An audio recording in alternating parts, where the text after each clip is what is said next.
a great opportunity today in many ways to share with you some of the lessons of my transformation recently that Bonnie's referring to there. So I'm glad that you included that in your introduction to me.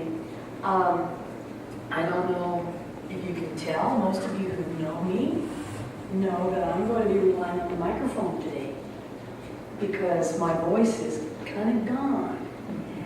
It's better than it was a couple of days ago. And in all likelihood, can you not hear, Tom? Oh, I skipped to kick it up a bit, because I can't. Anyway, a couple of days ago I called Reverend Bonnie, and I told her I wasn't coming to the thing Friday night. And probably the most professional speaker kind of thing for me to have done would have been to say, and find somebody else for Sunday. But I think that later as I evolve through this, you'll see why I'm going to put you through this today and what it's all about.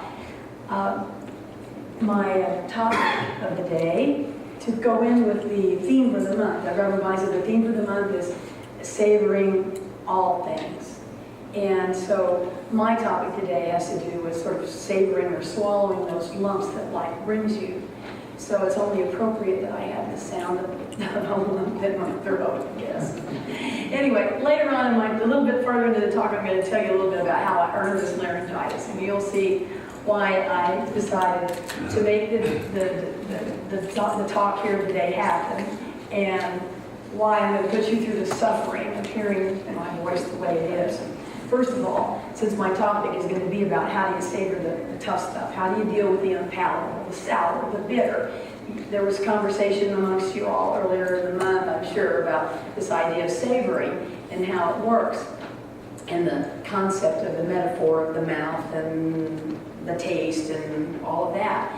And one of the things that occurred to me was that savoring, when something is brought to you as an experience or as something you actually put into your mouth, that to savor it is a combination of two aspects. I think it's both self-reflective and self-reflexive. We have the sort of reflex of, oh, that's kind of good, that's kind of cool. I'm sorry, I'm supposed to tone my voice down, but I'm not very good at that, and I get excited about something. So we're self-reflective because we have some memory of, oh, this is like what I've had before, this tastes good, I like this. Or the self-reflective property of, oh, maybe this is kind of, or maybe it's going to be like that, something I've had before. Either way, we're sort of relying on our memory, on our past, on our reflection into our own self. And then it's reflexive because we have this sort of almost automatic, oh yeah, I like that, that's without even thought or process. And we make a choice at that point to say, oh yeah, I like this. So how do we get to the place where when what I put in my mouth is, or I want to spit it out, you know? How do we say that is good? Or how do we use those same self-reflective, self-reflexive prospects of the action of savoring to say, okay, God, I'll take this on too. This okay, you know? That's too short one. But I'm going to swallow it. Earlier I was talking to Larry before the talk started, and he asked me my topic. Larry's very good about always asking what my title is going to be. And when I told him about swallowing life's lumps, he said, well, you should have been here the time I talked about cream of wheat. And then what did you talk about cream of wheat? He said, basically, you know, it comes with all the stuff, and it comes with the lumps in it and everything. I said, so basically the lumps made of the same stuff as the rest of the cream of wheat? He says, yeah, something like that. And I said, well, I think that's what I'm going to talk about today, too. So, as I said, I'm going to put you through this process of suffering here with me on the stage. Well, I cannot speak well, and I might cough. I'll try to give you a little alert if I'm going to have the cat cough and things skip so you can knock the mic down. But I think that it caused me to reflect on a couple of things. You all know what the Buddha was, right? Well, Buddha is one of, the Four Noble Truths. Well, one of those Four Noble Truths is life is suffering. Or as M. Scott Peck's in his book, like the first line of his book, The Road Less Traveled. Are you familiar with that? I didn't bring all the books with me. I brought a bunch of them, but I'm not showing them all up for those of you in the bookstore to sell. But the first line of that book, life is difficult. Well, I know a lot of times we're accustomed in our teachings to talk about, oh, life is wonderful, and it's this great banquet that Doug read about in the preamble to the text. It was the 1926 text, right? Yeah. And I think that is it too. But on that banquet table, there's those things that maybe I don't like. Somebody else may love them, but I don't like them. Or there may be something that tastes sour, or perhaps went bad because it sat on the table too long. I mean, the banquet table includes all those things as well too. So I'm just inviting you to consider, as you sort of cringe today with me while I'm speaking, my voice gets caught up or whatever, that it's difficult and it's about suffering, and that is indeed a part of what life is. And it's all about how we transform that, or how we transcend that. That is our life as God's life, that we make the choice to be self-reflective and self-reflexive about it, but we make the choice to move beyond it, to transcend it, to transform it. And so I hope that maybe by the time I'm done today, you guys will all be praying for me and my laryngitis will be gone, right? So it is, right? Exactly. So part of what I want to talk with today is, this idea of savoring is usually something where we're taking a little pause, we're taking a little time to relish or cherish something that has shown up and really experience, have the direct experience of it, and kind of work it around in our mouths if it's something that we're savoring with that food metaphor. So I'm hoping today that we can understand how we might bring that same thing to the parts of our lives that we might not be so readily reflexive, might not be the automatic reflex to say, oh yeah, I love this, bring it on. Where we can learn what I call how to sit with it while we sit on it, while we sit in it, but without sitting on it. So whatever's going on in my life, I'll tell you a little bit about that in a bit, but I want to learn how to be in it and be able to sit with it, to take the time with it, to take some time to understand and to process and to bring it through that transformation and transcendence that I was referring to, when the first blush of it is, not so much. I don't think I really want this. Or just, flat out screaming and crying against something, the resistance was so strong. And yet, I don't want to sit on it. In other words, I don't want to suppress it. I don't want to hold it back. I don't want to keep it from being a part of what is with me. You all have heard me say these things, and I'm going to say this again. I believe that if it's in my way, it's on my way. So the part of my path is showing up for me. And if I'm not ready or willing to embrace it, rather than try to push it away and erase it, have anybody else in the room had that experience like me, where instead of embracing something that shows up that seems to be less than savorable, is that a word? Less than what we want to savor, that we could somehow or another still let it come in, still be able to say, yeah, I'm going to figure out a way to like this. I'm going to figure out a way to savor this. I mean, it might have to be an acquired taste. Like me, I hate coffee. And I don't know if, that probably doesn't resonate with anybody else in the room, but I have never liked coffee. I've never liked the smell of it, the fragrance of it. I was forbidden to drink it as a child, so of course when I got to college, I thought, oh yeah, I'm going to drink coffee. Hated it. To me, that is an acquired taste that I never acquired. And I'm just as happy about it. It's not like I need it. It would have helped if my daughter ran Starbucks stores in Albuquerque, that all that free coffee and stuff. That would have been nice, but anyway, it didn't happen. So one of the things that I know about this idea of food, nutrition, and how we metabolize our food and everything, is that it's important for us to hold those things in our mouth, to chew them, to create a mixture of the saliva and the food so that when it goes down, it has the appropriate reaction with our digestive system and our stomach and metabolizes appropriately and finds the right place in our body for energy or life or life force. And so I'm thinking about that from the standpoint of savoring the bad stuff.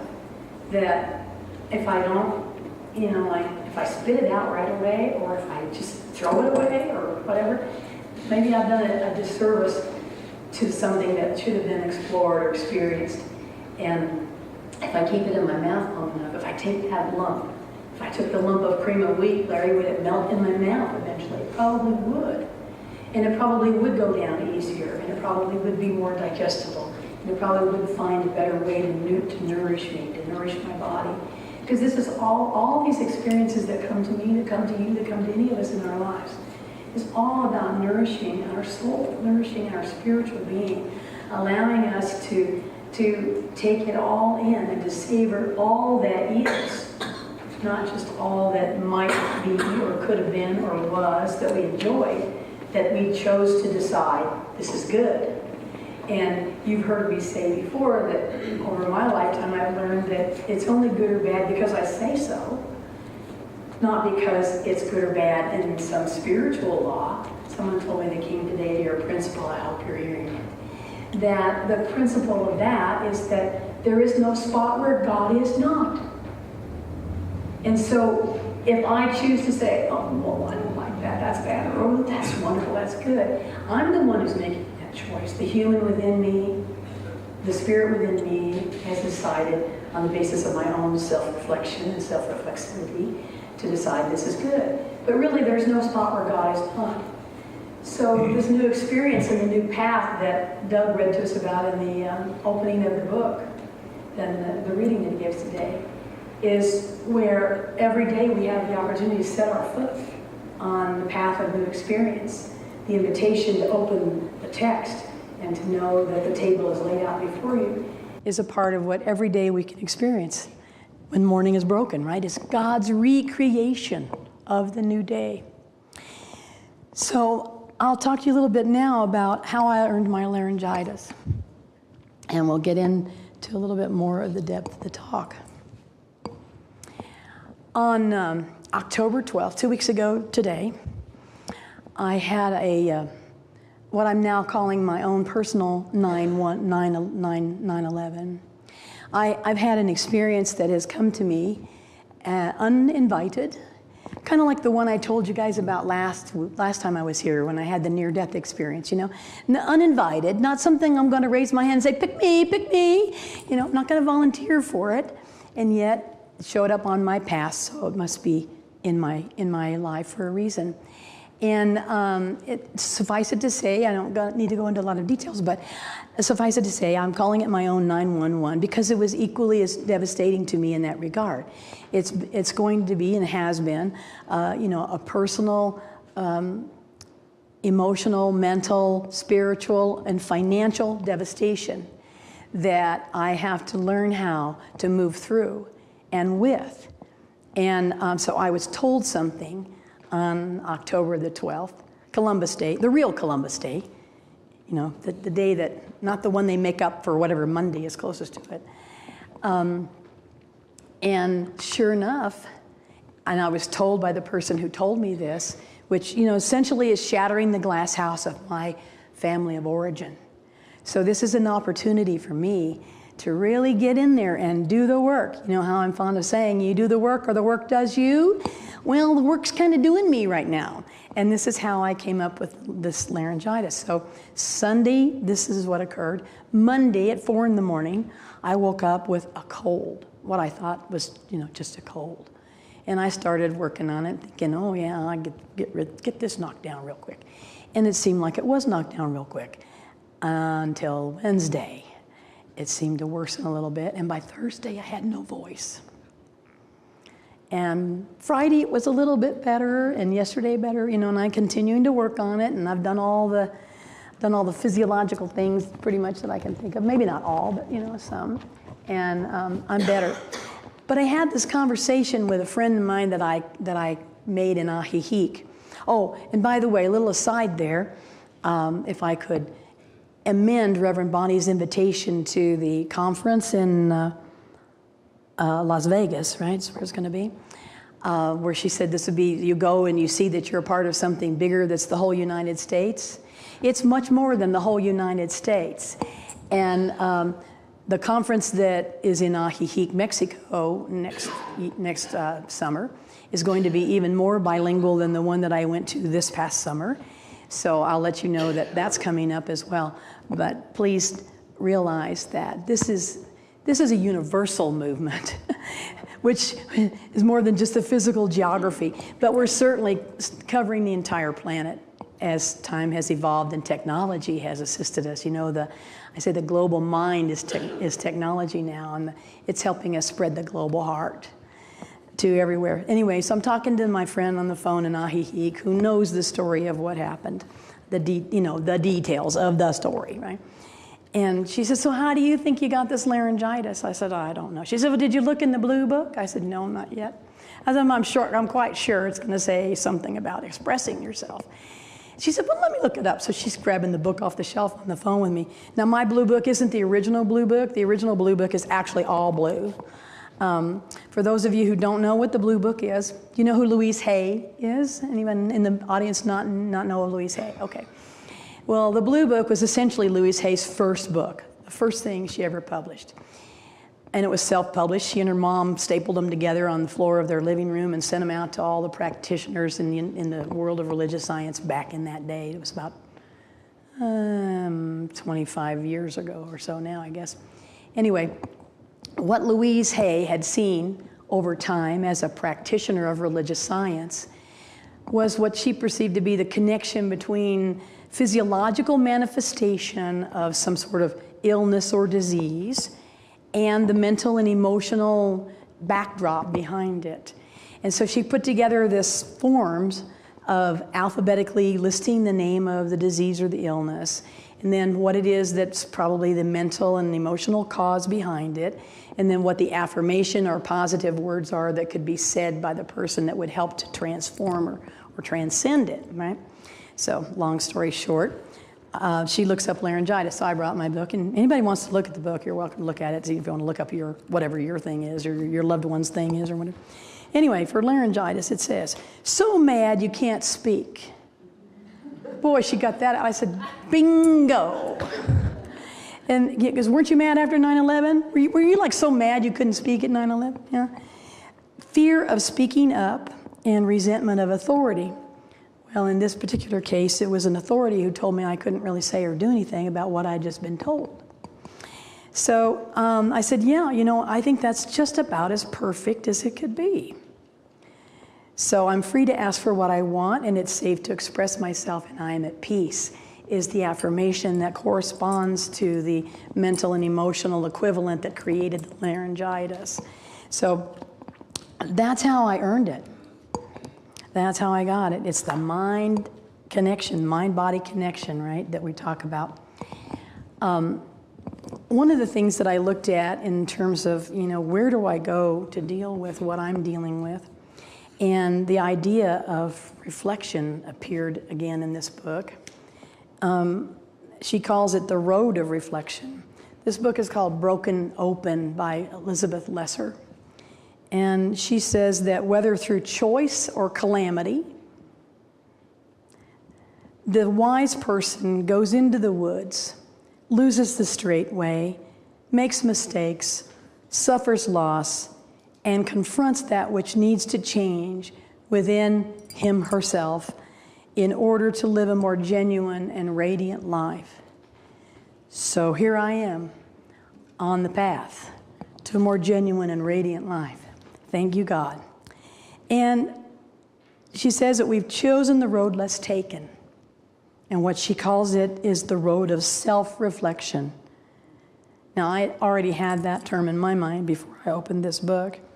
So she says, betrayal, illness, divorce, the demise of a dream, the loss of a job, the death of a loved one. Anyone in here not had like one of those things happen? Okay, we're in the right room then. All of these can function as initiations into a deeper life. So that's where I am, and I thought I'd share all this with you because I always tell you I'm up here for me, and if you get something from it, great. But I wanted to share with you what I've gone through and the steps that I've taken that might be of use to helping anyone else, and me again through mine, because I'm certainly not done with this dang thing.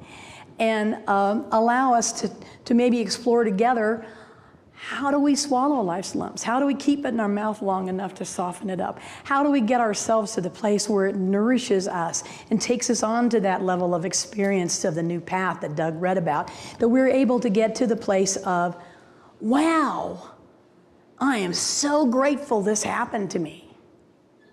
And actually, I can tell you, the experience that I had, that I didn't tell you guys any details about that, but when I died, I wasn't real happy about it at the time. And I wasn't real happy about all the things that I went through at the time. Like I said, I wouldn't say, oh yeah, pick me, I'm gonna do this. And I wouldn't take this one that I'm doing with right now either. But I know from my life's experience, just as you all do, because there wasn't anyone in the room who raised his or her hand to say they'd never had any one of those things happen. Divorce, betrayal, loss of a loved one, loss of a job, any kind of loss. In the scheme of things, guys, I truly believe that we are indeed defined, and our lives are very much defined by what we have lost. And I know that this is not necessarily the way we normally come around to look at it in Science of Mind, because we never think about that we've lost something, or that we've been deprived of something, or that something's absent from our lives. And yet, that's the path that we're on from the time we lost our first tooth.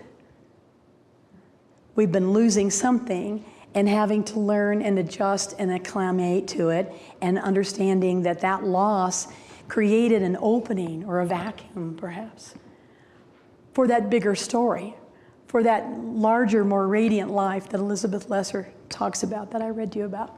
So, I'm oftentimes up here, I've talked to you about making the bless of the mess.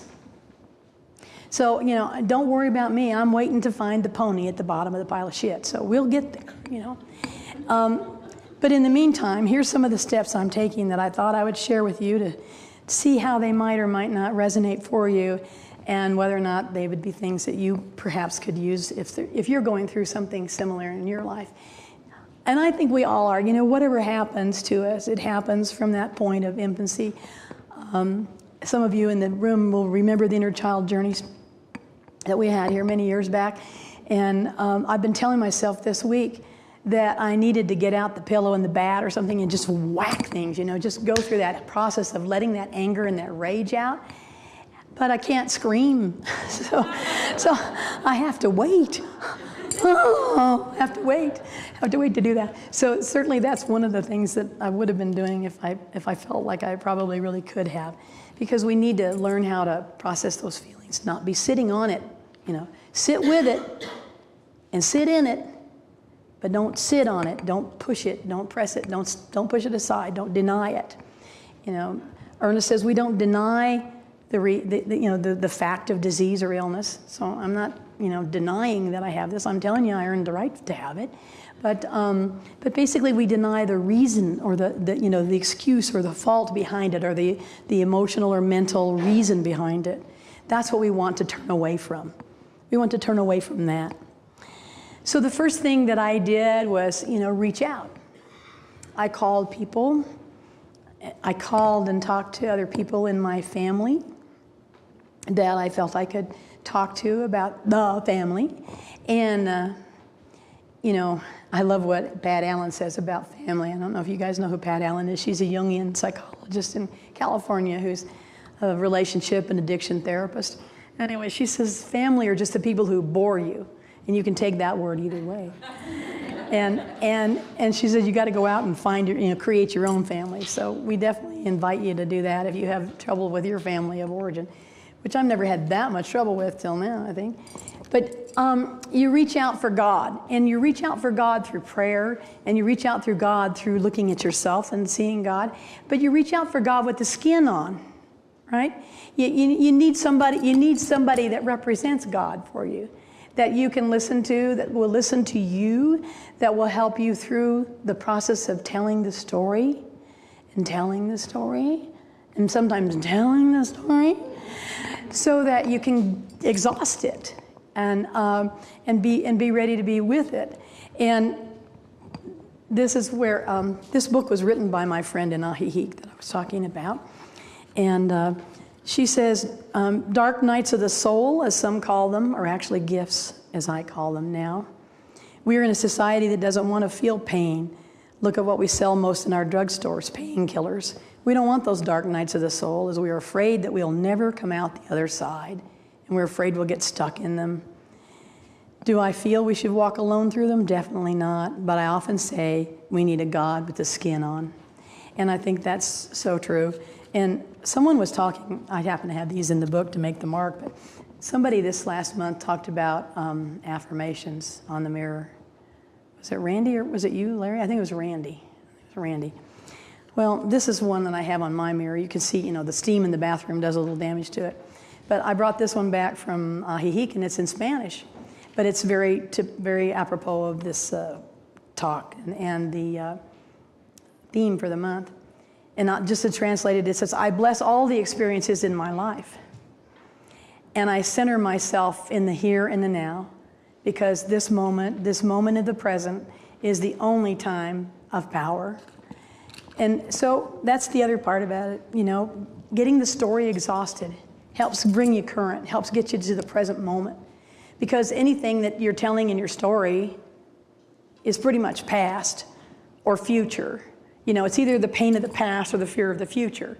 The story is, this is what happened, this is what I'm afraid is gonna happen, and somewhere in the middle there, we've left out that present moment, which is the only moment of creativity, of the ability to be in the power of the situation. So that's the second thing, is about telling the story over and over again until you can exhaust it. And one of the things that I like to do, because I'm sort of a contrarian by nature, but it's a good technique, I think, is you tell the story from the other person's side. And you tell that over in as many different permutations that you can think of on it, even if you're not telling it to someone else. But you're processing that through your mind of what could have happened, how could it have happened, what could have been the thing that's going on over there. How do you get to compassion for the other person or circumstance, or the set of circumstances if it's not an individual that is the source of the betrayal and the abandonment. And this is another little thing that I have lying around the house. This is not on my mirror, this is on this thing above my kitchen sink. And it's called the compassion exercise. And basically what you do is you either see the person or conceive of seeing the person, even if it's somebody that you're like judging in the airport that's a stranger or whatever, that you're watching walk by and saying, oh, they don't look so good today or something, you know. But you just repeat these things. Just like me, the person is seeking happiness for his or her life. Just like me, the person is trying to avoid suffering in his or her life. And just like me, this person who knows sadness, loneliness, and despair. And just like me, this person is seeking to fulfill his or her own needs. And just like me, this person is still learning about life. So those are aspects of how you take the story and transform it so that you can begin to have some empathy, some compassion, some greater understanding that there is no spot where God is not, and that spot includes this other person, place, thing, experience, circumstance, event, whatever. 9/11, did we have to work to transform 9/11? Yeah, so I think you guys can kind of relate there. Then the next thing I think you have to do is uncover the gifts. And that's what I was saying about having to find the, I'm missing a book. Oh, no, I'm not. Sorry.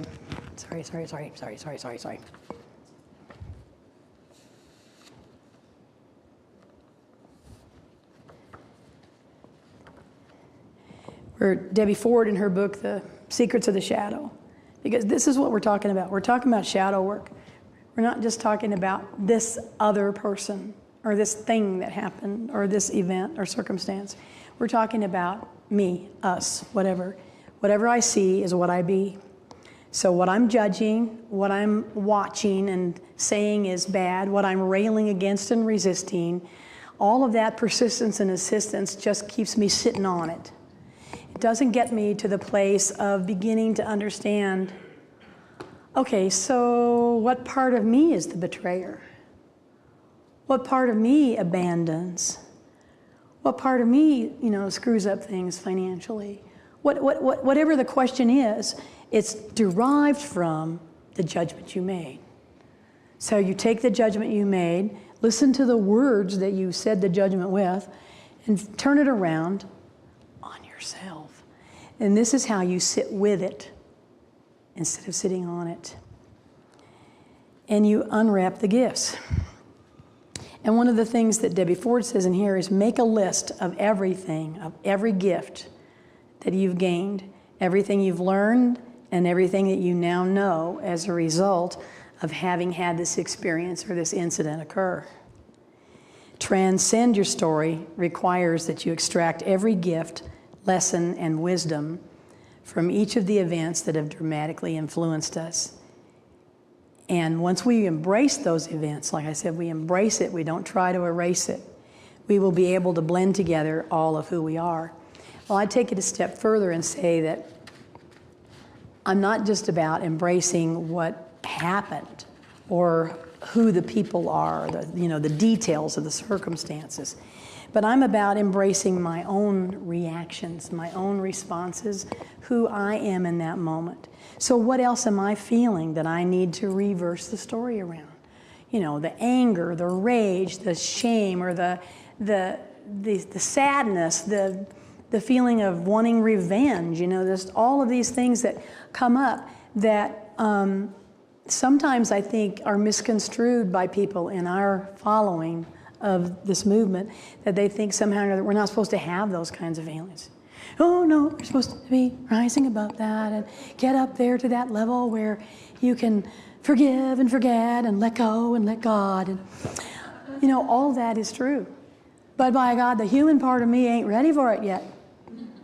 And so I need to be willing to not sit on myself about that. Where someone who's maybe more of a strict constructionist of this philosophy would say, well, you shouldn't be angry. You shouldn't feel that level of rage. That's not appropriate or whatever. Well, BS, that's their BS. That's their belief system. My belief system is a little different. And my belief system is that by God, that's my emotion. I get to own it. I earned it. But I have every obligation and responsibility to take 100% responsibility for it and move through it. And allow it to be that gift. Allow it to be the lesson. Allow it to be that first step on the path of new experience to that greater radiant life through the woods of self-reflection. So if I don't self-reflect, who is it? I'm going to ask you again, Larry, you helped me with all the philosophers, that the unexamined life is not worth living? I think that was Plato. I'm not sure. Anyway, somebody older and wiser than we has, and older in the sense of so many eons back, taught us that the unexamined life is a difficult one to live. So I want to examine my life. I want to go back and see, where have I felt this before? How did I respond then? What triggered it? What can I learn? If I cannot learn about me, and I think that's what I talked about last time, is that the divine purpose is knowing yourself first. Because you can't get the idea of what is your divine purpose if you don't know who you are first. So I want to uncover all those gifts, open them up, throw the wrappings away, whatever is required in the metaphor of that, but to get to the feeling that's behind the story. And this is where I want to mention something here about what Ganga Ji said to someone in one of her sats, is that if I don't get to that feeling, and if I'm not willing to allow myself to have that feeling, to embrace it, I don't want to beat up on myself about feeling mad or sad, just because maybe I shouldn't be, or I don't want to be. I have to allow it to be in the moment. I have to allow that to happen. I have to allow it to pass through me. I have to do what Eckhart Tolle says and just let it move through me and not let it get stuck. Don't sit on it. So she's talking with a woman who's talking about her fear. And she says, what I'm suggesting is that you leave this I behind. Then there's only this thing called fear. And see what it really is when there is nobody who owns it. And she says, be the fear. Move out of any intellectual understanding of it. Move out of the intellectual speculation of what the outcome might be, and be willing to just be here. And if the resistance is here, it too is welcome. Welcome it all. This is the natural course of wisdom. Welcome it all. Savor it all, right? Trust that that which keeps you from bolting and from running away and from leaving is bigger than your resistance. And it has no problem with resistance. Someone told you that it's bad to be resistant. Forget that. Resistance has a right to be too. Let it have a right to be, and then see. See how happy resistance will be when it's liberated. So that's what I'm doing, is looking at how I can liberate these things. One of the teachings that I have found very helpful to me is found in this book called The Search for the Beloved by Jean Houston. I don't know if you guys know who Jean Houston is, but she's still out there at 80 some odd years old, just like Louise Hay, you know, out there doing the do still. So what she talks about in this kind of idea of betrayal and abandonment is the notion of what she calls the sacred wound, where something happens and you just feel literally ripped open by it. And she says that in times of suffering, remember, life is suffering, in times of suffering, so we're not going to deny that suffering is going to happen. When you feel abandoned, perhaps even annihilated, there is occurring at levels deeper than your pain, the entry of the sacred and the possibility of redemption. Wounding opens the doors of sensibility to a larger reality, which is blocked in our habituated and conditioned point of view. Consciousness that had been previously robotized and trained to be consensual perspective of our particular culture is excruciatingly sensitized and has vastly extended senses. I call this, the wound is the pattern interrupter. For those of you in the NLP world, right? Larry will get that one. But the wound is a pattern interrupter. As she says here that, you know, we would not have caught the lesson operating in our normal habituated and conditioned point of view. Something has to interrupt us. And as I'm fond of saying, you know, I seem to always have to get the cosmic 2x4s. It seems like this is another one of those. So she says that, and yet, the myth reminds us that the phoenix rises from the ashes.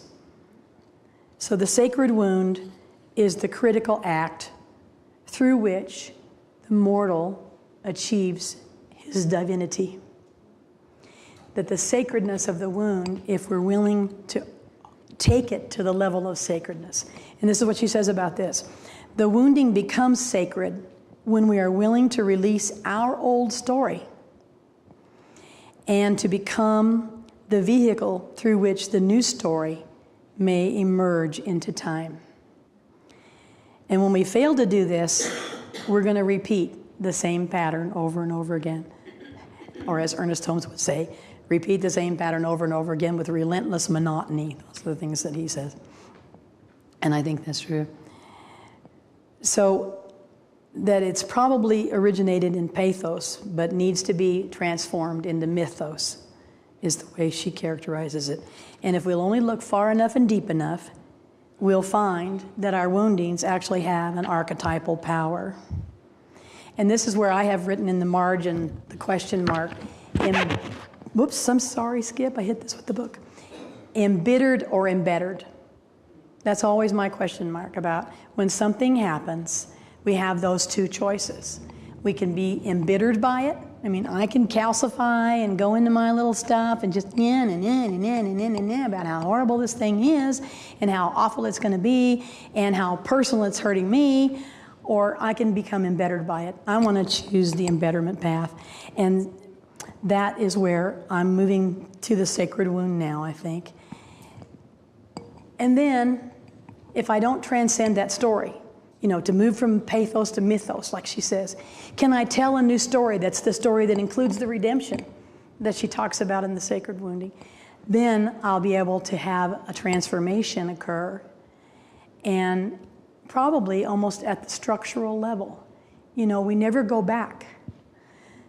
the butterfly is never going to go back to the caterpillar. There's a structural transformation that takes place when these types of things occur in our lives, where our life will never be the same again. And we know that. And yet there's this big question mark about what it will be.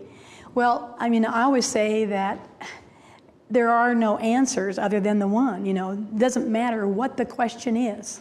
The answer is God.